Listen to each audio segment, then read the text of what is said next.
भारत में ना चुनाव को लेकर के लोगों की बहुत दिलचस्पी होती है कि कौन जीतने वाला है, कौन चैलेंजर है, क्या 2024 में current government Modi ji hat trick लगाएंगे, इंडिया अलायंस का एक प्रॉमिसिंग चैलेंज दे पाएगा। ये ऐसे कॉमन क्वेश्चंस हैं जो हर भारतीय को बड़ी दिलचस्पी होती है, भले उसका प्रोफेशन कुछ भी हो। इसको कैसे समझा जाए, कौन ये समझा सकता है ठीक से, क्योंकि ये इलेक्शन से ठीक पहले आपके मन में बहुत सवाल होंगे। तो इसके लिए जो व्यक्ति मैंने चुना है, जिनसे मुझे ये समझना है कि मूड ऑफ द नेशन क्या है 2024 में, क्या होने वाला है, किस तरीके का माहौल है, उन व्यक्ति का नाम है प्रदीप गुप्ता जी। प्रदीप गुप्ता जी एक्सिस माई इंडिया के चेयरमैन हैं और इनको मैं अगर ये कहूँ कि इलेक्शन के जादूगर आउटकम के, तो अतिशयोक्ति नहीं होगी, क्योंकि स्ट्राइक रेट 95%, 96% हर इलेक्शन में एकदम सही पढ़ते हैं प्रदीप जी, और इतना सही पढ़ते हैं कि नंबर ऑफ सीट्स भी मैच कर जाता है। ये कला क्या है, कैसे करती है, ये तो हम ज़रूर समझेंगे, प्रदीप जी के बारे में जानेंगे। लेकिन जाना ये ज़रूरी है कि 2024 का मूड क्या है, लोग क्या सोच रहे हैं और सर को क्या समझ में आ रहा है। चूँकि इतने लंबे समय से जो आदमी इलेक्शन कवर कर रहा है, उसको मोटा मोटा अंदाज़ा हो जाता है कि देश में इस वक्त चल क्या रहा है। इस सब पे बातचीत करेंगे। प्रदीप सर, बहुत बहुत स्वागत है आपका। Thank you Neeraj ji. CNBC Awaaz अड्डा में। तो इससे पहले के मूड ऑफ द नेशन में हैं, पहले तो बताइए प्रदीप गुप्ता जी को कैसे समझा जाए। कोशिश करते हैं जनता से जुड़ने की, उनका मन जानने की, उनकी ज़रूरतों को जानने की, और कोशिश करते हैं इन ज़रूरतों को एड्रेस करने के लिए कौन उपयुक्त है, उनसे कोशिश करते हैं पार्टी हो, नेता हो, और उसके आधार पर आकलन करके आंकड़े प्रस्तुत करते हैं जो अधिकांशतः, जैसे आपने बताया, सच साबित हो जाता है। इसीलिए हार्वर्ड में स्टडी भी हो रही है। हाँ, जनरल इलेक्शन 19 पिछला जो लोकसभा चुनाव था, उसके जो नतीजे आए और जो हमने प्रेडिक्शन किए थे वो हूबहू मिल रहे थे हर एक स्टेट में, वोट शेयर, सीट शेयर सबके साथ। तो हार्वर्ड बिजनेस स्कूल ने कहा ये तो ऑपरेशनल मिराकल है। करेक्ट। और उस हिसाब से उन्होंने हार्वर्ड बिजनेस स्कूल में एक्सिस माई इंडिया की केस स्टडी जो क्लासरूम में पढ़ाई जाती है। इंटरेस्टिंग। अच्छा, मैं चूँकि सोशल साइंस का, समाजशास्त्र का विद्यार्थी रहा हूँ, तो एक पेपर हम लोगों का सोशल रिसर्च होता था। तो मैं ये इसलिए बार बार कह रहा हूँ कि सोशल रिसर्च बहुत टफ है, क्योंकि वो फंडामेंटल रिसर्च से अलग, उसमें चीज़ें कांस्टेंट नहीं होती, बदलती रहती। व्यक्ति का अध्ययन कर रहे हैं आप, व्यक्ति का मन में पता नहीं 10 मिनट बाद क्या व्यू चले, उसको इतना अच्छे से गेज कर लेना, ये वाकई कमाल की बात होती है। और इसलिए प्रदीप जी का जलवा पूरे देश में चलता है। और हम लोग बिजनेस चैनल है, मार्केट वाले हैं, तब भी इंतजार करते हैं कि नहीं एक्सिस माई इंडिया का एग्जिट पोल देख लें, फिर कोई राय बनाए कि क्या होने वाला है इलेक्शन में। और जो अभी हाल के विधानसभा चुनाव हुए, उसमें भी आपने देखा कि axis my India bang on था। तो ये सक्सेस रेट कैसे आता है, क्या आता है, ये एक डिटेल्ड स्टोरी, उस सीक्रेट में मैं नहीं जाऊँगा, सर बताएंगे भी नहीं लेकिन थोड़ा थोड़ा मूड समझने की कोशिश करते हैं। Pradeep sir, mood off the nation क्या है इस समय? देखिए नीरज जी, जब भी कोई चुनाव आते हैं तो 3 ही विषय होते हैं जिसके इर्द गिर्द सारे चुनाव घूमते हैं, और उसकी जो आउटकम है, जो परिणाम आने वाले हैं, उसके अनुसार ही आते हैं। वादे, दावे और इरादे। वादे, दावे और इरादे। तो जो इनकम्बेंट गवर्नमेंट है, वर्तमान सरकार है, वो दावे करेंगे तरह तरह की कि हमने 5 सालों में ये किया, आपके जीवन में इस तरह से परिवर्तन, सकारात्मक परिवर्तन लाया। और जो वादे हैं वो अपोजिशन, जो विपक्ष में, वो करेंगे कि यदि हमको आप चुन के भेजते हैं तो हम ये सारी व्यवस्थाएं आपके जीवन में लेकर आएंगे। और इन वादे और दावों के अनुसार जनता अपने इरादे बताती है, कौन को वो उपयुक्त पाती है आगे की सरकार में आने के लिए, और उसके हिसाब से वो अपना मताधिकार का प्रयोग करते हैं। तो ये हो गई बात एलिमेंट चुनाव के इर्द गिर्द, जिनके इर्द गिर्द चुनाव घूमता है। रह गई बात कि मूड क्या है, जो आपने सवाल पूछा।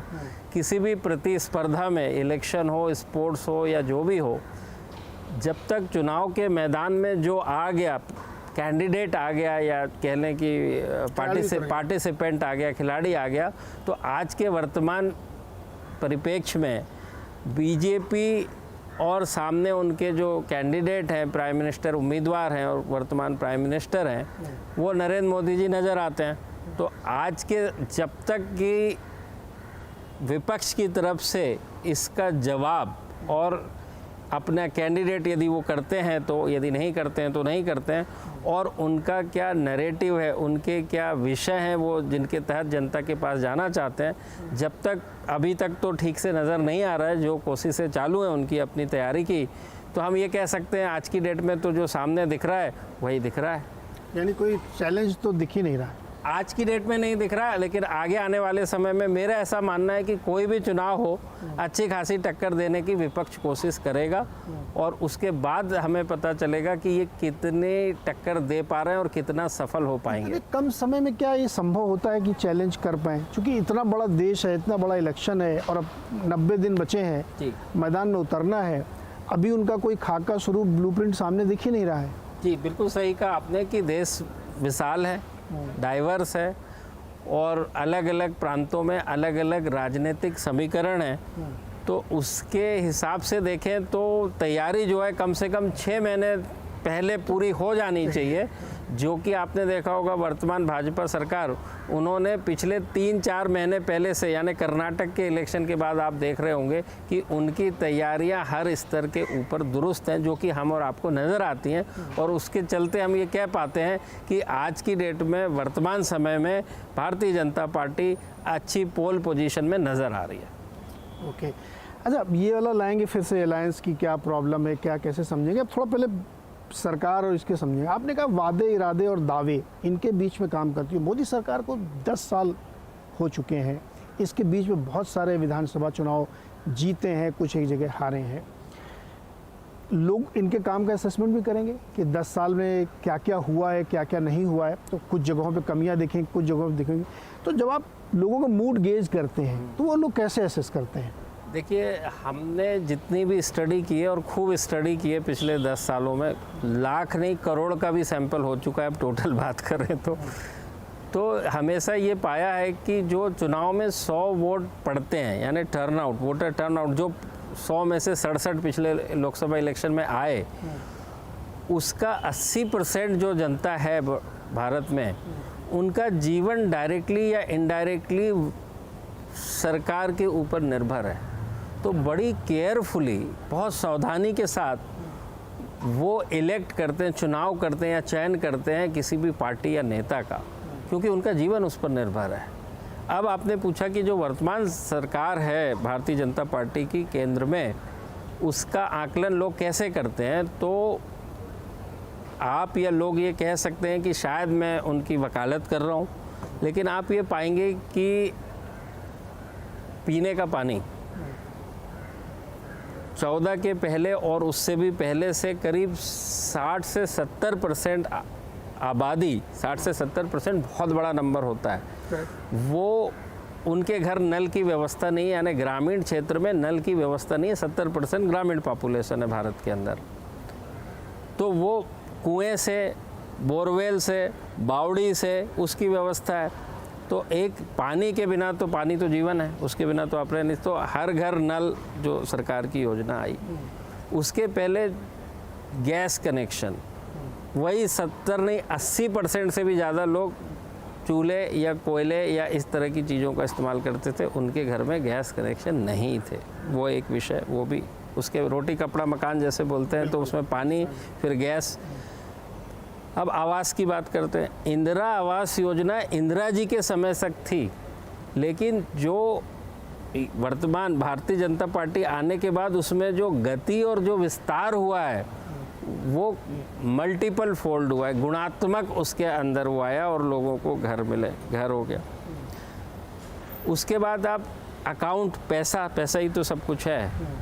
तो आप ये देखिए, जनधन अकाउंट के तहत, वापस मैं कहूँगा डीबीटी, डायरेक्ट बैंक ट्रांसफ़र, ये योजना की कल्पना और रचना जो है, वो डायरेक्ट मनी ट्रांसफ़र की रचना जो है, वो चिदम्बरम जी ने की थी जब वो फाइनेंस मिनिस्टर थे मनमोहन सरकार में। लेकिन वो सिर्फ पेपर पे थी और कुछ जगहों पे कुछ काम होने की उम्मीद थी। लेकिन जैसे ही ये सरकार आई 2015 में, जो जनधन योजना आई, जब सबसे पहले ट्रांसफ़र करने के लिए तो अकाउंट चाहिए ना, वो सरकार नहीं सोच पाई थी। इस सरकार ने सबसे पहले अकाउंट ओपन किए और उसके अंदर फिर अब अधिकांश सरकारी योजनाओं का लाभ जो है डीबीटी के चलते आ रहा है। तो कहने का मतलब ये जो मैंने 4-5 विषय गिनाए वो इतने इम्पैक्टफुल हैं कि वो करीब करीब 90% जनता को छूते हैं, तो वो प्रभावित करते हैं। मेरा छूते का मतलब है प्रभावित करते हैं, उनके जीवन स्तर को प्रभावित करते हैं। तो जिस हिसाब से ये पिछले 10 सालों के अंदर इन सब मूलभूत विषयों के ऊपर वर्तमान सरकार द्वारा काम हुआ है, ये पिछले 70 साल में नहीं हुआ था और ये अत्यंत आवश्यक था। अच्छा, ये जो कुछ लोग इंटरव्यू देखेंगे वो सुन के सोचेंगे कि जैसा आपने कहा कि हम मान सकते हैं कि आप उनकी तारीफ़ करिए, ये फैक्ट है। क्योंकि मैं बिजनेस सेल में हूँ तो जैम ट्रिनिटी का हम लोग बहुत यूज़ करते हैं, जनधन आधार मोबाइल। तो एक्चुअली वो एवरीबडी इज टचिंग लाइफ वाली बात है कि ऐसा हो ही नहीं सकता कोई कि किसी के जीवन में इस सरकार ने कोई प्रभाव न डाला हो। इवन हम लोगों की लाइफ में हमको तो नहीं चाहिए कि उज्ज्वला गैस चाहिए या 5 किलो राशन चाहिए, फिर भी हमने उस डिफरेंस को महसूस किया है। और ये हर एक ने महसूस किया, बोले नहीं अलग बात है, वो उनकी मजबूरी हो सकती है। तो ये जो डिलीवरी का मैकेनिज्म मोदी जी ने या बीजेपी गवर्नमेंट ने स्थापित कर लिया 10 साल में, और हर आदमी के जीवन को प्रभावित कर दिया। तो क्या जो बड़े बड़े नैरेटिव्स बनाए जाते हैं अलग अलग इश्यूज़ पे, उनसे ज़्यादा डिलीवरी मैटर करती है? देखिए, मैं वापस वही कह रहा हूँ कि जो यूनिवर्स है 100% विशाल देश है। हम कहते हैं कि 140 करोड़ पॉपुलेशन है, तो जो भी विषय जितना ज़्यादा लोगों को प्रभावित करेगा उस विषय का चुनाव के परिणाम में उतना ही असर होगा। तो फिर ये विपक्ष के लोग या इंडिया अलायंस में थोड़ी बात करते हैं, ये लोग इस पे लैग करते हैं क्या? नहीं, या इनके प्लान्स में ये शामिल नहीं है, या इनको लगता है कि इससे निपटने का तरीका तभी हो सकता है जब मैं सरकार में आ जाऊँ? नहीं, देखिए, जहाँ तक भारतीय जनता पार्टी का सवाल है तो पहले जनसंघ जो 77 में थोड़ी सीटें आके और मिलीजुली सरकार बनी, और उसके बाद 89 में वीपी सिंह जी के नेतृत्व में सरकार बनी, उसको भी आप कह सकते हैं नॉन कांग्रेस गवर्नमेंट। और उसके बाद अटल बिहारी जी की 96, 98 और 99 में 3 चुनाव तो वो जीते और सरकार बनी, बट बहुत कम समय के लिए और कम सीटों के साथ। यानी भारतीय जनता पार्टी का उस समय बेस्ट 182 सीट्स, और आपको चाहिए कम से कम 272 सीटें, तो उस समय भी मिलीजुली सरकार बनी। तो उसके अलावा 60 साल तक कांग्रेस ने राज किया। मेरा ऐसा मानना है कि उस समय की वर्तमान जो मुद्दे थे, समस्याएं थी, उनको ज़रूर कुछ कांग्रेस सरकार ने एड्रेस किया होगा और सरकार जनता ने उनको लगातार चुनाव में भेजा। पहले की जो समस्याएं थी मूलभूत जो थी, रोड, बिजली, पानी, स्वास्थ्य, शिक्षा, राशन प्रणाली और किसानों से संबंधित योजनाएं, व्यवस्थाएं और सुविधाएं, ये एक बेसिक जो चीज़ें किसी भी सरकार का पहले मूलभूत आधार होता था। तो बहुत सारी जगह आपने देखा कि रोडों की हालत, प्रधानमंत्री सड़क योजना, ग्राम सड़क योजना अटल बिहारी जी की सरकार आई तब से आई। उसके पहले गरीबी हटाओ इंदिरा जी ने नारा दिया, और कुछ सफलता जरूर हासिल की होगी, इसीलिए रिपीट करते हैं। मेरा ऐसा मानना है कि जब भी सरकार रिपीट होती है तो वो केवल और केवल वर्तमान सरकार के परफॉर्मेंस पे रिपीट होती है, ऐसे सरकार रिपीट नहीं होती। तो जो उनकी आशाएं, आकांक्षाएं, अपेक्षाएं सरकार से थी, जब तक आप उनको पूरा करते रहेंगे, बड़े सेक्शन ऑफ सोसाइटी को, तो आपको जनता चुनाव चयन करके भेजते रहेगी सरकार में। अच्छा, आप चूँकि आप वाजपेयी जी का जिक्र लेके आए, तो उस समय बहुत सारे काम उन्होंने किए। गोल्डन क्वाड्रिलेटरल का काम किया, ग्राम सड़क योजनाओं का काम किया, उन्होंने बहुत सारे इंस्टीट्यूट्स स्थापित करने का काम किया, बहुत सारे उन्होंने काम किया, और एक शाइनी इंडिया का नारा भी उस समय चला। 2004 में वो नहीं चल पाए, नहीं जीत पाए। अब ये जो 10 साल की गवर्नमेंट आई, इसने भी उससे कई ज़्यादा क्वांटम में काम किए हैं। तो इस समय की अगर आप इनके काम को या इकोनॉमी को हम ये एसेस करें, वो कैसे देखते हैं आप? देखिए, इकोनॉमी का जहाँ तक सवाल है, इकोनॉमी के बहुत सारे लेंस हो सकते हैं। हर व्यक्ति का और हर संस्थान का इकोनॉमी को देखने का अलग नज़रिया होता है। हम मीडिया में या बिजनेस में इकोनॉमी को, जो हमारा लेंस है, वो देखते हैं कि स्टॉक मार्केट क्या है, जीडीपी ग्रोथ क्या है। ये हमारा क्राइटेरिया है इकोनॉमी को पढ़ने का और समझने का।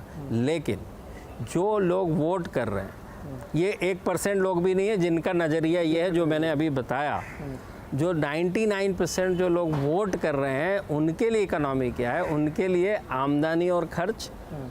कहने का मतलब है कि उनकी आमदनी क्या है और उनको अपने जीवन का व्यापन करने के लिए कितना खर्च करना पड़ रहा है, मतलब महंगाई, सुविधाएं, पढ़ाई की फीस, स्वास्थ्य के संबंधित मेडिकल एक्सपेंसेस, इन सारी चीज़ों को देखना पड़ता है कि आमदनी और खर्च, उनके लिए इकोनॉमी का अर्थ ये है।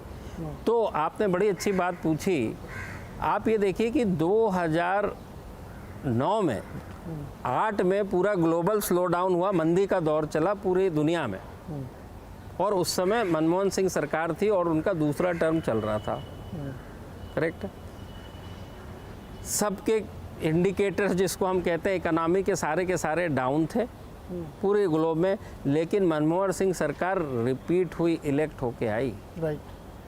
उसके उलट 2004 में इंडिया शाइनिंग, जैसे आपने कहा, जीडीपी 10% के आसपास ग्रोथ पे थी, और इंडिया शाइनिंग का नारा उस समय की वर्तमान अटल बिहारी सरकार ने दिया और चल रहा था, चारों ओर ऐसा हल्ला चल रहा था, बट उसके बाद बुरी तरह से वो चुनाव हारे। राइट। तो कहने का मतलब ये है कि इकोनॉमी का बिजनेस पॉइंट ऑफ व्यू से यदि बूस्ट हो रही है, हम कहते हैं, उसका मतलब क्या है कि बिजनेस बढ़ रहा है। मानते हैं आप? बिजनेस बढ़ने का मतलब ये है कि डिमांड ज़्यादा है। डिमांड यदि ज़्यादा है तो प्राइसिंग ज़्यादा होगी, और यदि प्राइसिंग ज़्यादा है तो गरीब आदमी और आम आदमी को उसका खामियाजा भुगतना पड़ेगा। तो आप दो लेंस देखिए, उल्टा है कि बिजनेस के हिसाब से तो बूम हो रहा है, बहुत अच्छा हो रहा है, बट वो बहुत अच्छा जो है ज़मीन पे आम आदमी जो है उसकी जब डिमांड बढ़ गई है तो रेट बढ़ गए तो उसकी जेब ज़्यादा हल्की हो रही है, उसके लिए ये स्थिति ठीक नहीं है। उसके चलते आप देखेंगे कि सरकारें ज़्यादा करके, डायरेक्ट कोरिलेशन फिर भी नहीं होता है, बट ज़्यादा करके पलट जाती है। तो आप ये बड़ा इंटरेस्टिंग पॉइंट आप ले आए। इस गवर्नमेंट में, अच्छा, इस समय भी लोग महंगाई चिल्लाते हैं, विपक्ष मुद्दा भी उठाता रहता है, साथ बेरोजगारी भी है। इस गवर्नमेंट ने कैसे इसको टैकल किया है? अब ये देखिए कि 2014 में जबकि इकोनॉमी ठीक ठाक थी, मनमोहन सरकार बदल गई, मोदी जी आ गए चुन के। 19 में इकोनॉमी ठीक ठाक थी, फिर से चुन के आ गए। अब वर्तमान जो परिप्रेक्ष्य है, आज वर्तमान की जो स्थिति है, आप ये देखेंगे कि महंगाई का स्तर वही 6% के आसपास चल रहा है। राइट। जीडीपी का स्तर भी वही 6% 7% के आसपास की कल्पना चल रही है। तो एवरेज आउट है। आज ऐसा नहीं है कि बहुत बूम कर रही है, 10% बहुत बूम कर रही है। जैसे ही आप बहुत बूम की बात करेंगे, उसका मतलब ही है कि रेट बढ़ेंगे। जब डिमांड बढ़ेगी तो रेट बढ़ना निश्चित है। Yes yes. तो आज वो स्थिति नहीं है। एक ये हो गई इकोनॉमी साइड की। अब दूसरी बात करें आम जीवन में, आम मानस कैसा इसको देख रहा है। जो एक सरकार से उम्मीद करता है, जैसे मैंने बताया, इन सब विषयों पे, रोड, बिजली, पानी, स्वास्थ्य, शिक्षा, राशन प्रणाली और किसानों से संबंधित व्यवस्थाएं और सुविधाएं, क्योंकि वो 70% है, आप उसको इग्नोर नहीं कर सकते। किसानी के ऊपर देश का 70% जो वर्ग है, जनता जो है, इनडायरेक्टली या डायरेक्टली उस पर निर्भर है। तो आज आप पाएंगे कि हाँ, प्रॉब्लम तो देखिए कि 50 साल पहले भी प्रॉब्लम थी और 50 साल बाद भी प्रॉब्लम रहने वाली है। सवाल ये जनता देखती है, इनको सुलझा पाने में उपयुक्त कौन है। तो वहाँ पर आती है क्रेडिबिलिटी। मैं किसको उस कुर्सी पर बिठा लूँ जो कि इन समस्याओं को सामना करते हुए, सुलझाते हुए मेरे जीवन में सकारात्मक परिवर्तन लेके आए। जनता उस हिसाब से निर्णय लेती है। तो यहाँ पे एक चीज़ मैं दर्शकों को बता दूँ कि 98 से अगर आप लीजिए तो 2000 जो वाजपेयी का पीरियड था, 2004 वाला, और फिर 2004 से 2014 का पीरियड, और 2014 से 2023-24 में हम लोग जा रहे हैं। हर पीरियड को आप कंपैरेटिव देखेंगे तो इन्फ्लेशन हमेशा बीजेपी रिजीम में कम रही है। ये आंकड़ा सुन के आपको बहुत आश्चर्य हो रहा होगा मैं क्या कह रहा हूँ। आप जाइए और चेक करिए, हर साल का मैं बता रहा हूँ। वाजपेयी गवर्नमेंट में इन्फ्लेशन कम था, मोदी गवर्नमेंट में पिछले 10 साल में इन्फ्लेशन कम था, मनमोहन सिंह के समय में ज़्यादा था। ये पढ़ने वाली बात है, लेकिन जो अभी सर कह रहे थे वो इन्फ्लेशन का बहुत मैटर करता है, और इनकी गवर्नमेंट में कम था एक्चुअली, जो ज़्यादा नहीं था। तो सर ये बताइएगा, ये पूरा माहौल बन गया प्रदीप जी, 24 के इलेक्शन में अब कह रहे लोग मोदी जी हैट्रिक लगाएंगे ना? एक्सिस माई इंडिया में जो है हम एग्जिट पोल करते हैं और कोशिश करते हैं कि परिणाम के पहले दिखाने का। हाँ। और एग्जिट पोल तभी होता है जब सब लोग वोट डाल चुके होते हैं। नहीं अभी वोट तो नहीं डाला है, लेकिन जो स्थिति विपक्ष की बन रही है, हाँ। अभी अलायंस नहीं बन पा रहा है, शीट शेयरिंग का पता ही नहीं होगी कि नहीं होगी, तो आपने कुछ 543 का एनालिसिस तो किया होगा ना?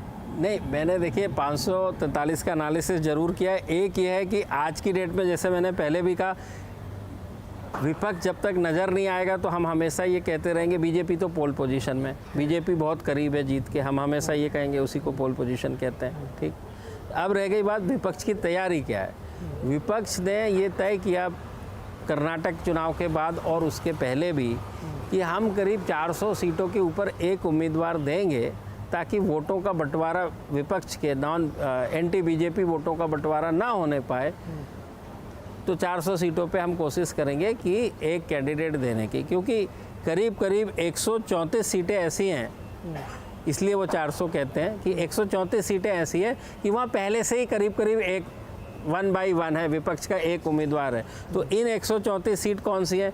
मध्य प्रदेश, राजस्थान, छत्तीसगढ़, उत्तराखंड, हिमाचल प्रदेश, गोवा, कर्नाटक, असम और नॉर्थ ईस्ट के 25 सीटें असम मिला के। इन 134 सीटों पे करीब करीब 1:1 का हमेशा से मुकाबला होता रहा है। तो ये एक बात। दूसरी बात, जहाँ इंडिया अलायंस की संभावना बनती दिख रही है, क्योंकि वहाँ रीजनल पार्टी है, उनको कांग्रेस के साथ जो नेशनल पार्टी है उसके साथ सीटों का समझौता करके एक उम्मीदवार देना है। तो आज के वर्तमान परिप्रेक्ष्य में ये सीटें हैं करीब 168, 168, जिनके ऊपर ऐसा लगता है कि ये लोग दे पाने में सफल हो पाएंगे।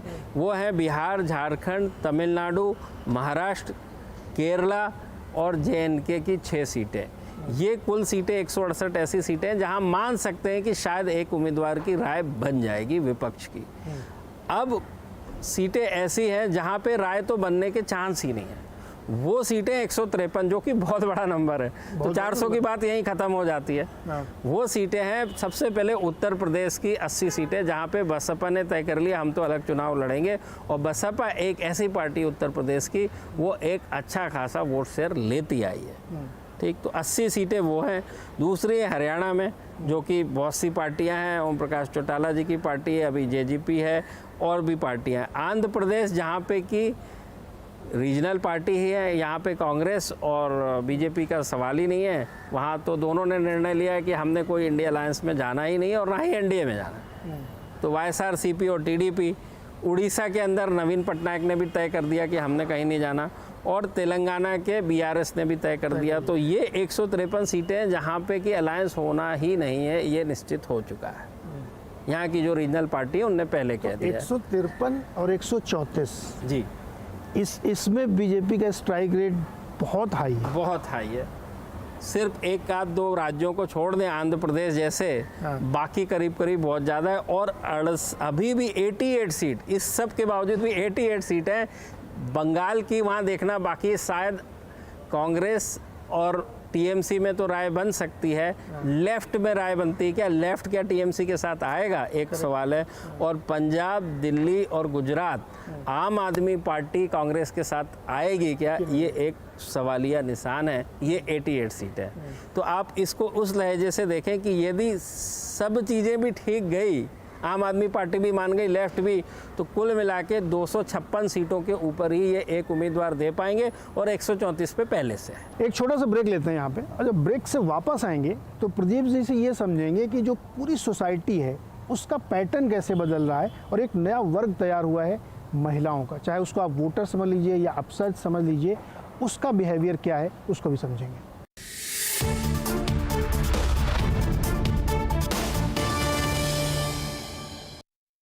आकांक्षा पावर एंड एक बार फिर से स्वागत है आपका इस खास चर्चा में आवाज़ अड्डा में। आज हम बातचीत कर रहे हैं एक्सिस माई इंडिया के चेयरमैन प्रदीप गुप्ता जी से, जो हमें ये समझाने की कोशिश कर रहे हैं कि दरअसल इलेक्शन मशीनरी कैसे चलती है और लोग सोचते कैसे और वोट कैसे करते हैं। 10 साल से तो आप इस गवर्नमेंट को ही, करंट रिजीम को ट्रैक कर रहे हैं, उससे पहले से आप तमाम कर रहे हैं। एक नया वर्ग बन के उभरा है महिलाओं का, जो एक वोटर के तौर पे पॉलिटिकल पार्टीज देखती होंगी, लेकिन मुझे लगता है रिसर्जेंट इंडिया में वो एक बहुत बड़ा क्लास बना है और जो अपने हक के लिए अब वो तैयार है, उसको अब आप बहुत बरगला नहीं सकते हैं। अब विमेन बिल भी ले आए हैं मोदी जी, वो भी एक मतलब इक्का चल दिया उन्होंने। ये जो नया वर्ग तैयार हुआ है, इसकी स्टडी आपने की होगी, इसमें क्या निकल के आ रहा है? देखिए, जैसे मैंने पहले कहा कि 80% आबादी का जीवन सरकार के ऊपर निर्भर है, उसका मतलब क्या हुआ? आपका या किसी का भी, मेरा घर कैसे चलता है? जो घर का मुखिया है उसकी जो इनकम होती है उसके अनुसार चलता है। अब हुआ ये वर्ग क्यों इतना ऊपर आ गया, खास कर जब से ये मोदी सरकार आई है, जो मैंने ये सारी बातें गिनाई आपको, चाहे पानी की हो, चाहे गैस की हो, चाहे घर की हो, और चाहे बैंक अकाउंट की हो, आप ये पाएंगे, चाहे टॉयलेट की हो, इन सब के कोर के ऊपर महिला है। एक बात, यानी इन सब व्यवस्थाएं और सुविधाओं से यदि किसी को फ़ायदा हुआ है तो वो सबसे पहले महिला है। अब चूंकि घर का मुखिया ही यदि सरकार बन जाए तो महिलाएं उसके तरफ आकर्षित हो जाती हैं और उसके हिसाब से वो वोट देती हैं कि असली मुखिया या असली उनके जीवन में परिवर्तन या जीवन चलने की जो प्रक्रिया है उसके ऊपर जो सबसे बड़ा है। तो वो आप देख रहे हैं लगातार कि महिलाओं का वोट सडनली बढ़ भी गया और इम्पोर्टेंट भी हो गया। जबकि इवन 2019 के चुनाव में, लोकसभा चुनाव में, करीब 2 करोड़ 30 लाख महिलाओं ने पुरुषों के मुकाबले कम वोट, क्योंकि महिलाओं का वोट जो होता है, इलेक्टर्स जिसको आप वोटर्स कहते हैं, और फिर टर्नआउट, तो भले टर्नआउट तो थोड़ा सा मामूली 0.1% बढ़ गया महिलाओं का, लेकिन महिलाएं पहले से ही कम है। क्यों? क्योंकि महिलाएं ऐसी आबादी होती है जो एक घर से शादी होने के बाद दूसरे घर जाती है, तो उसमें समय लगता है और वोटर लिस्ट में उनका नाम नहीं आता इतनी जल्दी। इसके लिए आप पाएंगे कि हमेशा से महिलाएं जो है, पिछले भी चुनाव में 48% जो टोटल 100 वोट पड़े उसमें 48% महिला और 52% पुरुष का वोट है, जो कि 2 करोड़ 30 लाख के करीब अभी भी पीछे है। लेकिन महिलाएं जिसकी तरफ जाती हैं एक तरफा, वो एक बड़ी आबादी और एक बड़ी डेमोग्राफी बनती है और अमूमन या ज़्यादा करके उस पार्टी की जीत होती है जिस पार्टी का समर्थन उस पार्टी को ज़्यादा मिला है महिलाओं का, वो पार्टी की जीत होती है। तो मोटे तौर पे आप ये कह रहे हैं, इसको ऐसे समझने की कोशिश करें कि महिलाओं के अंदर एक सेंस ऑफ ओनरशिप और एक ये सेंस आया कि कोई है जो हमारी चिंता कर रहा है, उसी को आप महिला सशक्तिकरण कहते हैं। पॉलिश लैंग्वेज में से बोल देते हैं, उसी को आप महिला सशक्तिकरण रहते हैं। आप ये सोच सकते हैं, किसी महिला के घर के ऊपर यदि घर हो जाए, हम संपन्न परिवार की महिलाओं के ऊपर भी के पास भी घर खुद का नहीं होता है, और खुद के नाम पे घर हो जाए तो उसके संतुष्टि की, उसकी सेटिस्फैक्शन लेवल की आप कल्पना कर सकते हैं। उसको यदि गैस का चूल्हे में रोटी बनाए और लकड़ी या कोयले में रोटी बनाए तो कितना बड़ा फ़र्क है। आपने कभी किसी पुरुष को अपने सर के ऊपर पानी लाते हुए देखा है क्या? आपने हमेशा महिलाओं को ही देखा है, जो 2 किलोमीटर 1 किलोमीटर जितनी भी दूर है। तो इन सब के कोर के ऊपर महिला है, और महिलाओं का सशक्तिकरण या उत्थान कह लीजिए या सुविधाएं कह लीजिए, वो सरकार ने बड़ी संख्या में अलग अलग समय पे अलग अलग सरकार ने की है, जो कि सबसे ज़्यादा जो आपको नज़र आएगा वो मोदी सरकार के द्वारा किया रहा है। ये तो हम लोगों ने, जब मैंने पहला मकान की रजिस्ट्री कराई तो मुझे भी बड़ी खुशी हुई थी। वो एक सेंस ऑफ फीलिंग आती है ना कि यार आप कुछ ओन कर रहे हैं, उसका आप अंदाज नहीं लगा, वो अंदाजा नहीं लगा। एक बार ही होता है ना ऐसा, ज़्यादा करके लोगों के। तो जो जिसको कभी कल्पना भी नहीं थी, अगर उसको ओनरशिप मिल रही है तो नो डाउट बहुत बड़ी बात। अच्छा, ये तो एक अलग क्लास को आपने लाइज किया। अब मैं थोड़ा मोदी जी के बारे में समझना चाहता हूँ। इनको भी आपने बहुत स्टडी किया, election after election. Modi ji को समझना चाहता हूँ मैं कि उनकी सोच, मतलब हम लोग तो क्या गेज कर पाएंगे, लेकिन आप थोड़ा सा बताइए, चूँकि इलेक्शन आप देख रहे हैं, कैसे सोचते हैं वो? चूँकि हमने ये अक्सर देखा चुनाव के आफ्टर चुनाव कि बड़े बड़े इश्यूज़ लेके आते हैं विपक्ष वाले, लेकिन वो चलता नहीं है। या ये कहें कि एक नए एंगल से मोदी जी सोचते हैं। अब ये किसी को लग रहा होगा कि मैं मोदी जी की तारीफ़ कर रहा हूँ। भाई साहब, अभी थोड़ी देर पहले जातीय जनगणना कैसा हुआ खड़ा किया, लोगों को लग रहा था पता नहीं क्या बदल जाएगा, और 3-4 चुनाव में धराशायी हो गया वो। कैसे उनको कैसे स्टडी करते हैं आप? देखिए, मोदी जी का जहाँ तक सवाल है, मोदी जी को हम इलेक्शन के कॉन्टेक्स्ट में ही देख रहे हैं कि लोग उनको चुन के क्यों भेजते हैं, यही सवाल। हाँ बिल्कुल। तो अभी थोड़ी देर के लिए मोदी जी को वो करके मैं आपको पूछता हूँ कि आप जब भी किसी को चुनने, किसी भी चीज़ का चयन करते हैं तो किसी उद्देश्य के तहत करते हैं। यदि आपने ये पेन खरीदी है तो आपने इसको लिखने के लिए खरीदी है, तो ये पेन यदि ना लिखे आप इसको बाजू कर देते हैं, आप रिप्लेस कर देते हैं या डस्टबिन में डाल देते हैं। इसी तरह से जनप्रतिनिधि है, जब जनप्रतिनिधि या नेता कौन है, जनप्रतिनिधि तो है, उसी जनता ने उसको अपना प्रतिनिधि बना के भेजा है कि भाई मेरे से संबंधित जो विषय हैं वो आप सही फोरम में, लोकसभा या विधानसभा में उठाएंगे और उनसे रिलेटेड पॉलिसी बनाने में मदद करेंगे। ये पर्पज़ है। इस विषय को मोदी जी ने इतने अच्छे से समझा है, तो जिसको कहते हैं ना जो पर्पज़, ऑब्जेक्टिव, या जिसको हम थर्ड भाषा में नियत कहते हैं कि आपकी नियत क्या है, तो हर नेता को जनता चुन के भेजती है। लेकिन मोदी जी में खास बात केवल एक है, वो है नियत। और नियत के आधार पर वो नीति का निर्माण करते हैं कि भाई मैं चुन के आया हूँ तो क्यों आया हूँ, अपने लोगों की भलाई करने के लिए आया हूँ। और उनके साथ दूसरी बात ये भी है कि उनका कोई परिवार होते हुए भी, परिवार है, ये भाई बहन माँ ये सब परिवार ही तो है, पत्नी परिवार ही तो है, उसके बावजूद भी आप देख रहे हैं कि वो परिवार को अलग रखते हैं और प्रशासन को अलग रखते हैं। और पूरे समय इसीलिए हर परिवार जो उनको वोट देता है वो सोचता है ये मेरे परिवार के व्यक्ति हैं। क्यों? दो कारणों से, एक उनका परिवार नहीं है, दूसरा 24 घंटे वो एक ही काम करते हैं, देश और देशवासियों के विकास और उत्थान के लिए काम करना। वही परिवार के मुखिया का काम है, वही वो करते हैं। तो ये, और नियत यानी कि अपने लिए नहीं, केवल और केवल आवाम के लिए। तो ये जो एक फ़र्क है दूसरे नेताओं और इनमें बहुत बड़ा फ़र्क है। उसीलिए मैंने अपनी बुक में भी लिखा है कि चुनाव जीतना लोगों के दिल को जीतने की एक प्रक्रिया है और ये कभी झूठी नहीं हो सकती। आप किसी से झूठ बोल के दिल नहीं जीते जा सकते। तो इस पूरे फ्रेमवर्क में मोदी जी को आप पाएंगे कि वो बहुत अच्छे से फिट बैठते हैं और जनता के चहेते बने हुए हैं। मतलब एक आत्मीय रिश्ता बना लिया। लेकिन राहुल गांधी जी नहीं बना पा रहे हैं क्या? नहीं, देखिए, हाँ, आपने बहुत अच्छा सवाल पूछा कि इन्होंने बनाया, वो क्यों नहीं बना पा रहे हैं। तो लाइफ में कोई भी विषय हो, जैसे आपको ग्रेजुएशन करना, तो आपके लाइफ के 15 साल लगेंगे जब से आप शुरू करेंगे, और लगातार यदि पढ़ते रहे तो बीच में आप कुछ और करेंगे तो फिर उतना समय जुड़ जाएगा। आप पहली क्लास में जब आते हैं और ग्रेजुएट जब होते हैं तो 12 + 3 कम से कम 15 साल लगते हैं। तो मोदी जी के वो 15 से 20 साल उन्होंने लोगों के बीच में बिता दिए, जबकि वो पहली बार 2001 में मुख्यमंत्री बने। तो उनको उस आवाम का, उस जनता का अच्छी खासी समझ और पकड़ है। अब राहुल गांधी जी की बात करी, आप ये देखिए कि उन आज़ादी के बाद से कांग्रेस का शीर्ष नेतृत्व कभी जनता के बीच में गया क्या? आप मोदी जी की कंपैरिजन कर रहे हैं, आपने कंपैरिजन करा तो मैं कोशिश कर रहा हूँ करने की। गया क्या, आप मुझे बताइए। किसी ने पूरे इंडिया का भ्रमण किया क्या? किसी ने उनकी समस्याओं को समझने की कोशिश की? नहीं की। अब इतने साल के बाद, इतनी हार होने के बाद, जब रास्ता समझ में आया कि भाई इसके सिवा जनता की अदालत में जाए बिना कोई चारा नहीं है, तो राहुल जी ने यात्रा शुरू करी। अब पिछले साल या इस साल यात्रा शुरू करी है। अब इसको धीरे धीरे जाके, बोलते हैं ना कि सबसे पहले तो पेड़ लगाया है, अब पेड़ बढ़ेगा, उसमें तना आएगा, फिर उसमें पत्ती आएगी, फिर उसमें फूल आएंगे, फिर उसमें फल आएंगे।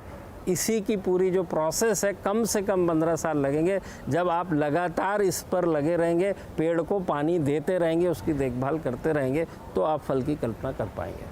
एक चीज़ और लोग जानना चाहते हैं, समझना चाहते हैं कि जैसे जो इंडिया का इस समय करंट अपोजिशन है, वो ऐसा कोई मुद्दा नहीं होगा जो उसने न रेज किया हो, जिसको लेके ना आए हों। वो चाहे कास्ट सेंसस का हो, इन्फ्लेशन का हो, बेरोजगारी का हो, महिलाओं का हो, अपराध का हो, हर चीज़ उन्होंने ट्राई किया है।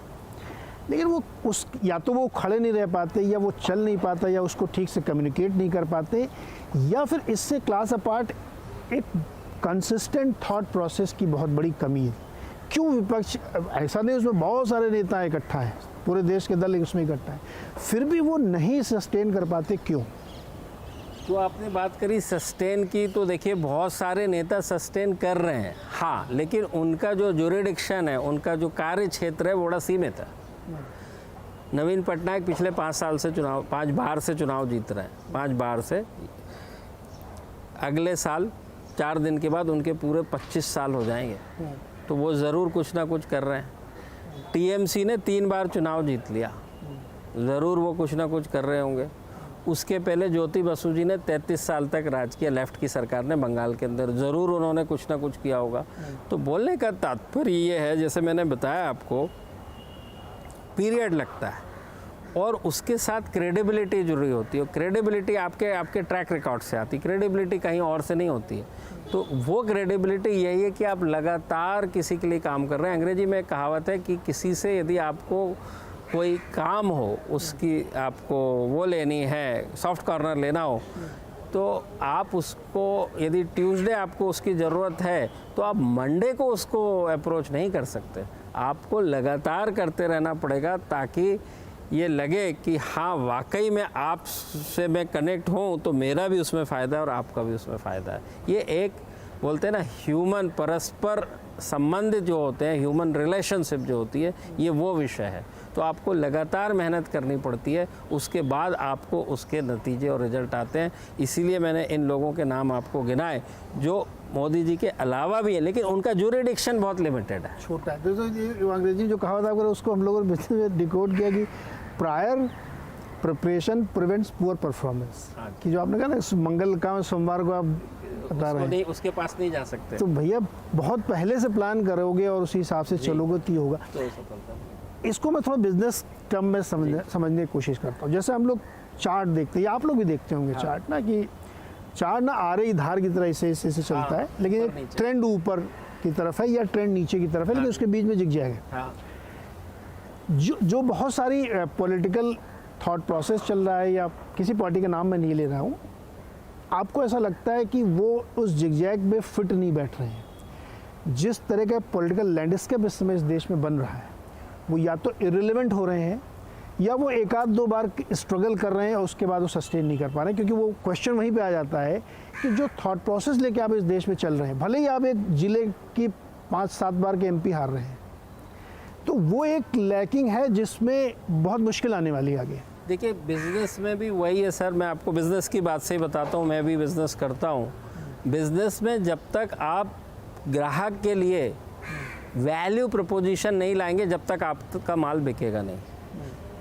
ग्राहक का भी ये प्रश्न होता है खुद से कि मैं इस प्रोडक्ट को क्यों खरीदूं। आपको उस क्यों का जवाब देना है, मैं उसको क्यों ना खरीदूं, इसको क्यों खरीदूं, तो इसका आपको उसका जवाब देना है। तो जब तक आप वैल्यू प्रपोजिशन नहीं लेके आएंगे, उसके बिना कुछ नहीं होगा लाइफ में। यदि आपको सफल होना है, बिजनेस की बात कर रहा हूँ मैं, और किसी की नहीं कर रहा हूँ, जब तक जो ग्राहक ने आपका माल खरीदा है उस प्रोडक्ट से, उस उत्पाद या उस सर्विस से उसका कुछ भला नहीं होगा, तो आपका माल क्यों खरीदेगा। ये बड़ा सिंपल फंडामेंटल है, और कुछ भी नहीं है। क्षेत्रीय दलों का भविष्य क्या है फिर? क्षेत्रीय दलों का भविष्य क्षेत्र में जब तक वो वहाँ पे मेहनत कर रहे हैं तब तक तो नज़र आता है, बट सवाल है कि कोई भी जना कितने दिन मेहनत करेगा। तो ये लाइफ साइकिल है, जब तक उसकी सेकंड लाइन थर्ड लाइन यदि आके उसी हिसाब से मेहनत नहीं कर रही है तो उसका परिवर्तन हो जाता है। जनता फिर उसके साथ विकल्प की तलाश करने लगती है। जब भी डिलीवरी कम होती है, जब भी आपका प्रोडक्ट और सर्विसेज जनता को नहीं पसंद आता, विकल्प देखती है, विकल्प मिल गया उसके साथ चले गए। तो क्षेत्रीय पार्टी का भी ऐसा ही है, जब तक जो भी क्षेत्रीय पार्टियां लगी हुई है, वही नियत वाली बात आती है ना। ज़्यादा करके क्षेत्रीय पार्टी 1 या 2 को छोड़ दें तो आप ये पाएंगे कश्मीर से लेके तमिलनाडु तक परिवार की है। उसमें सबका आप ये देखेंगे कि उनके परिवार का जीवन कहाँ पहुँच गया और उसी राज्य में जनता का जीवन कहाँ है, उसके हिसाब से जनता निर्णय लेती है। तो 20-25 फैमिली हैं जो पूरे देश में क्षेत्रीय पार्टी तक राज कर रही थी। बिल्कुल, नहीं, उसमें राष्ट्रीय पार्टी भी है। हाँ, तो वो उन्होंने पूरा ये एक बड़ा कोर इशू है। इस पे मैंने कई बार अपनी चर्चाओं में रखा बात कि जब आप सामाजिक न्याय की लड़ाई की बात करते हैं या आप आधी से ज़्यादा 70% आबादी की लड़ाई की बात करते हैं, तो उसमें अपना असेसमेंट करते हैं क्या आप कि आपने जो मॉडल अपने लिए बनाया है? बिल्कुल। आप ये देखिए, सबसे अच्छा उदाहरण आपके बिल्कुल सामने है। वो कौन सा है? तेलंगाना में केसीआर ने, चीफ आप कह लीजिए कि भूतपूर्व चीफ मिनिस्टर ने इतनी सुविधाएं लोगों को दी, इतने सारी चीज़ें दी हैं, उसके बाद भी वो चुनाव हार गए। प्रश्न आता है क्यों? और उसके उलट मध्य प्रदेश में भी उन्होंने इतनी सुविधाएं दी। पिछले चुनाव की भी बात कर लें मध्य प्रदेश की, तो कांग्रेस जीती नहीं थी, हाँ असेंबली थी, दोनों के अंदर 5 सीटों का फर्क था, फिर भी वोट शेयर बीजेपी का ही ज़्यादा था। तो कहने का मतलब ये है कि पिछले 2003 से लेके अब 23 में भी चुनाव हो रहे हैं, तो आप 163 सीटें ला रहे हैं 5 बार से। सवाल ये है कि यहाँ भी वो सुविधाएं दी महिलाओं को और सबको, ये चुनाव क्यों जीत गए और वो चुनाव क्यों हार गए?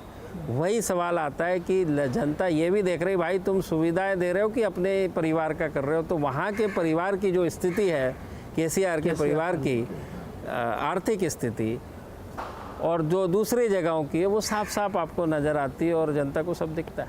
तो ये एक थोड़ा वैल्यूड क्वेश्चन, फिर भी लोग नहीं सीखते। अभी कुछ दिन पहले की बात, मतलब हफ्ते भर पहले की शायद बात होगी, मायावती ने अपने भतीजे को अपना उत्तराधिकारी घोषित कर दिया। ये इसको कैसे? वही तो चीज़ है ना कि आपको उपयुक्त और आपको उसमें मेरिट और उपयुक्तता और मेरिट का जो आधार या पैमाना है, वो आप खुद नहीं हैं, वो जनता है। तो जब जब जनता ये देखेगी, और जनता का मतलब है कुछ लोग मिलके उसको तय करेंगे जो पारिवारिक नहीं है, तो आप हमेशा सफल होंगे। तो आप तो अपना उत्तराधिकारी देख रहे हैं, जनता के हिसाब से उत्तराधिकारी नहीं देख रहे हैं। ये एक बहुत बड़ी, ये क्योंकि इंडिया में ये हमारे जीन्स पे है ना। हम राजा महाराजाओं के समय से देखते आ रहे थे कि राजा का बेटा राजा, उसके हिसाब से चलते रहा। फिर आज़ादी भी मिल गई, आज़ादी में भी कांग्रेस आई, उस समय भी वही हुआ कि नेहरू जी बने, उसके बाद फिर वही परिवार चलता रहा। तो वो जीन्स में, हम बिजनेस में भी कह लीजिए, परिवार में भी कह लीजिए, परिवार में बहुत कम परिवार हैं, नारायण मूर्ति जैसे परिवार जो बिजनेस घराना है, जो कि उन्होंने अपने परिवार को आगे नहीं किया, एक प्रोफेशनल आदमी को कमान दी, अलग अलग समय पे कोशिश की, भले फेल हुए पास हुए वो अलग बात है, बट इंटेंट क्लियर है कि भाई परिवार नहीं, प्रोफेशनल आदमी इस चीज़ को चलाएगा जो उसको बेटर हैंडल कर सके। बट ऐसे घराने बहुत कम मिलेंगे क्योंकि हमारी लेगेसी चली आ रही है ना, तो वो सवाल है। इसको दूर करने, मैं इतनी देर से आपसे बात करूं, एक चीज़ आप लोगों ने नोटिस की होगी दर्शकों कि प्रदीप सर का मतलब फंडा क्लियर है, डिलीवरी चाहिए मेरे को उस पर कोई समझौता नहीं है। और ये बिग पिक्चर में कह रहा हूँ मैं कि इंटेंट क्लियर, और आपके हमारे बीच में जो ट्रांजैक्शन है वो आप इंश्योर करोगे तो मैं आपके साथ हमेशा हूँ। ये एक एस्टैब्लिश फैक्ट है जो आपकी हर चर्चाओं में हमेशा सर, उसके बिना मैं आपको उसके भी आगे ले जाता हूँ। हाँ। छोड़ दीजिए बिजनेस, छोड़ दीजिए पॉलिटिक्स। यदि 2 जने वैल्यू को एक्सचेंज ना करें, शेयर ना करें, तो दुनिया ही ना बने। दोनों को कुछ छोड़ना पड़ेगा तो जाके इंडिया का निर्माण होगा किसी चीज़ का। इसी बात को मैं दूसरे कॉन्टेक्स्ट में ले आता हूँ, क्योंकि ये मैं इतनी देर से जज भी कर रहा था कि वो कोर वैल्यू है जो प्रदीप सर एस्टैब्लिश करते हैं। जब सर्वे में भी हम लोग देखते हैं, एग्जिट पोल में भी निकल के आता है कि किया क्या आपने हमारे लिए, उसका रिस्पॉन्स। सर मैं वापस एक और एग्जांपल देता हूँ। हाँ। यदि बच्चे को दूध चाहिए तो उसको रोना पड़ेगा, माँ भी उसको दूध तभी देती है जब बच्चा रोता है। तो life is nothing but a series of transaction, चाहे इसको आप माने या ना माने। मैं आपसे क्यों जुड़ूं भाई, मेरा क्या फ़ायदा? ये डायलॉग तो सुना ही ना आपने। तो वो हकीकत है। एक जनरल फीलिंग आपको दिखती है अपने बातचीत में लोगों से कि सेंस ऑफ इंडियननेस, और उसको फिर आप मंदिर से जोड़ें या किसी भी चीज़ से जोड़ें, वो एक फीलिंग आ गई है लोगों में, अम्ब्रेला की तरह वो हमारे दिमाग में, बैक ऑफ माइंड में। जरूरी नहीं कि मैं उस पर हर डेली बेसिस पे मैं पूजा करूं, मैं नहीं करता हूं कभी, लेकिन वो मेरे अंदर एक सेंस आ चुका है। वो एक बड़ा फैक्टर है जिसको बीजेपी प्ले करती है और लोग उसको मानते भी हैं और स्वीकार करते हैं, मतलब बिना किसी लाग लपेट के। देखिए, मैं वापस कह रहा हूँ आपको कि 3 विषय जो आपने बात करी, एक है राष्ट्रवाद, नेशनलिज्म, दूसरी आपने बात करी रिलीजन, और तीसरी मैं बात करता हूँ वो है कास्ट, जातिवाद। बिल्कुल। जातिवाद का चुनाव में सबसे ज़्यादा असर होता है। ओके। नेशनलिज्म का लोकसभा चुनाव के अंदर थोड़ा बहुत असर हो सकता है, और रिलीजन का असर जो आपने बात करी वो 10 से 15% ही होता है चुनाव के आउटकम में, क्योंकि एक किसी की जीत और हार में एक विषय कुछ नहीं होता, उसमें बहुत सारे विषय होते हैं। और उसमें मैं वापस कह रहा हूँ, आप कितने ही रिलीजियस हो जाइए, कितने ही कुछ भी कर लीजिए, यदि आपके जीवन में मैं परिवर्तन लेके नहीं आ सका तो जनता आपको स्वीकारेगी नहीं, ये निश्चित है, आपकी हार निश्चित होगी। यानी 30-40% वोट लेके भी हार होती है बाइपोलर इलेक्शन में। आप ये कहेंगे कि नहीं 30-40% साहब बहुत बड़ा नंबर होता है, बट उससे भी बड़ा नंबर दूसरे साइड पर है 60। ये अभी कुछ लोग मतलब ऐसे ही जोकिंगली हम लोग बीच में कहते हैं कि भाई 40% लेके भी अगर आप हार रहे हैं और कॉम्पिटिटिव पॉलिटिक्स है, डेमोक्रेसी भी ऐसी हमारी, तो हम क्या करें, आप 40 रख के रहिए। तो ये जो जाति वाला आपने कहा उसका सबसे ज़्यादा असर होता है, सबसे ज़्यादा। बट वहाँ तो ट्रांजैक्शन नहीं हो रहा है, वो केवल सेंस के लिए नहीं। हाँ। आप ये देखिए कि जनप्रतिनिधि, हाँ, अब जनप्रतिनिधि मतलब कि जो मेरी जाति है, और यदि मेरी जाति के आदमी को मैं वोट करूं तो क्यों ना करूं, क्यों करूं, मैं उसका जवाब देता हूं क्योंकि वो मेरी संस्कृति, वो मेरे ज़रूरतें, वो मेरे रोज़मर्रा के विषय, वो उससे मेरी कनेक्ट आसान है, एक्सेस आसान है, उस तक मेरी पहुंच हो सकती है, और वो मेरे बीच का होगा तो सेंस ऑफ प्राइड भी होगा। देखिए, मैं यादव हूँ तो यादव है, तो उसमें दिक्कत क्या है। आप भी यदि अपने घर से कोई खड़ा होगा और आपकी जो फॉलोइंग है वो किसी दूसरी पार्टी की है, लेकिन उससे खड़ा हो गया, तो आप बोलोगे ना ये मेरे घर का यार, इसको ही दे देता हूँ। ये मैटर करता है, उसमें कोई दिक्कत नहीं। अच्छा, इलेक्शन एक मेरी प्रेमाइस है कि जैसे कोई भी इलेक्शन होता है, विधानसभा का हो या लोकसभा को, तो लोग मुझे ऐसा लगता है कि साल भर पहले से या 10 महीने पहले से मन बना लेते हैं मोटे तौर पे कि मुझे ये करना, अनलेस कि कोई ऐसी अर्थ शैटरिंग इवेंट हो जाए तब तक वो मूड बदलते नहीं है जी। या फिर वो 3 महीने पहले ही तय करते हैं। नहीं, अलग अलग साल भर पहले वो वोटर बनाते हैं, वो आप कह लीजिए करीब 50 से 60% लोग, दोनों पार्टियों के, जो 30-30 कह सकते हैं, 40-20 कह सकते हैं, जो दो अपोजिशन की मेजर पार्टी है, उनके जो लॉयलिस्ट वोटर होते हैं वो करीब करीब उनका मन निश्चित होता है, 60 होता है। जब चुनाव के 3 महीने रह जाते हैं, इसका मतलब है कि आपके 5 साल के परफॉर्मेंस का आकलन का समय सीमा समाप्त। करेक्ट। तब जो है करीब 20% वोट तब मन बना लेते हैं। तो 60 और 20, और लास्ट के जो 20 रह जाते हैं वो कैंडिडेट सामने कौन आएगा, ओके, कौन कितने प्रॉमिस कर रहा है, मैनिफेस्टो वगैरह वगैरह, वो प्योर ट्रांजैक्शन पे, जिसको हम फ्लोटिंग वोटर कहते हैं, वो 20% होते हैं। वो लास्ट मिनट पे राय बनाते हैं जब कैंडिडेट डिक्लेयर हो जाते हैं तब। तो क्या ये 20% जो आखिरी समय में मन बनाएगा, इसमें ये जो अब 22 तारीख से राम मंदिर का उद्घाटन होने वाला है और जिस बड़े अंतर्राष्ट्रीय पैमाने पर ये इवेंट होने वाला है और पूरा देश इस वक्त हो चुका है एक्चुअली राम में, आप चैनलों में देखिए शोज़ चल रहे हैं, घर घरों में बात हो रही है, हर सेंस में वो एक बात आ जाती है। क्या ये 20% वोटर को प्रभावित करेगा या उसने पहले से वो 80% के दिमाग में कब्जा कर लिया है? मेरे हिसाब से जो राम मंदिर का विषय वो 80% वाले सेगमेंट में ऑलरेडी जा चुका है, वो जा चुका है उससे, क्योंकि उसका निर्णय जो है आप समझिए ना, वो 20 कौन है, उन 20 का निर्णय ट्रांजैक्शनल सबसे ज़्यादा, सबका ही होता है, बट इनका सबसे ज़्यादा कि कौन कैंडिडेट होगा, मेरे को कौन सी पार्टी क्या प्रॉमिस कर रही है, उसके आधार पे मैं अपना निर्णय लूँगा। तो वो जो मंदिर वाली बात है वो तो आस्था का विषय है, वो उन 80% में शामिल है। और ये इस चुनाव में असर डालेगा जरूर। नहीं, मैंने जैसे कहा कि उसका टोटल असर 15% है। यदि एक ही पार्टी को पूरे के पूरे 15% वोट मिल गए, जैसा होता नहीं है, 80-20 मिल सकते हैं, 70-30 मिल सकते हैं, तो वो बस उतना असर रहेगा, 5 से 10% का टोटल असर, टोटल विषय में, वोट शेयर नहीं, टोटल विषय में।